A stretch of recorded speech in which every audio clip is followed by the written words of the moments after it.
l'invité de l'actu.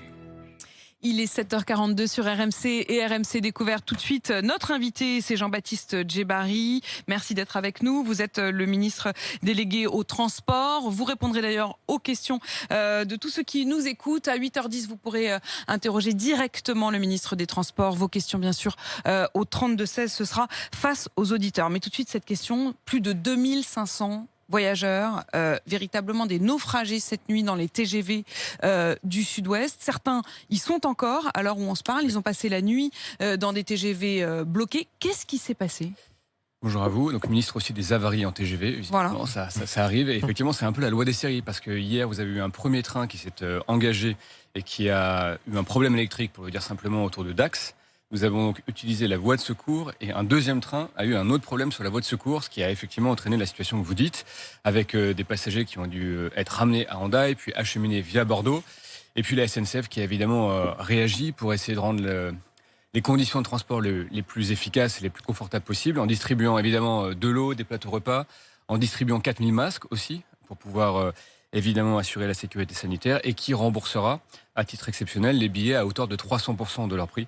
C'est donc ce que je voulais dire ce matin aussi, parce que ça compte dans ces moments compliqués. 300% du prix des billets, c'est-à-dire qu'au fond, vous allez donner des billets gratuits. Enfin, non, mais je crois que c'est important. Ce sera un avoir, ce sera carrément des sous directement. Un remboursement, effectivement, à valoir sur l'achat de billets SNCF. La SNCF communiquera plus précisément dessus. Moi, j'ai vécu cette histoire il y a quelques années en étant bloqué toute la nuit dans un train.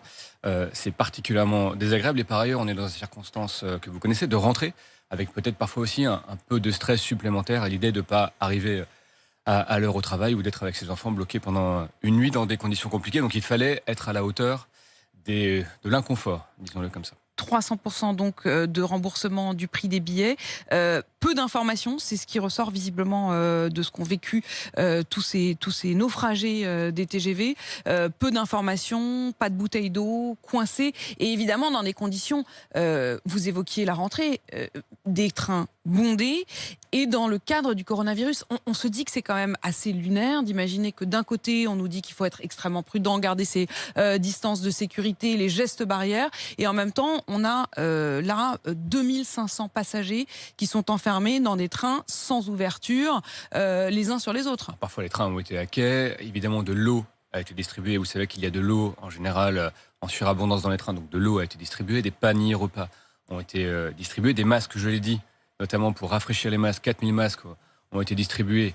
Et évidemment, la situation est particulière parce que nous sommes dans ce contexte de circulation du virus et notamment dans les transports depuis le 11 mai d'un cadre très protecteur.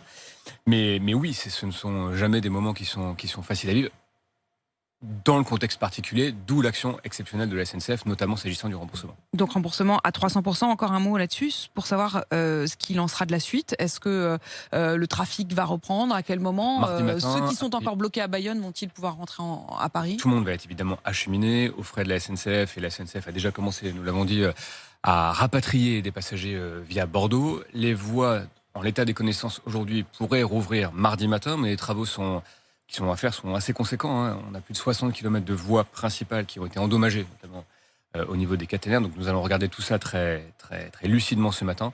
Mais a priori, effectivement, le trafic sera perturbé jusqu'à mardi matin. Est-ce qu'on connaît quand même, c'est un incident technique, humain ?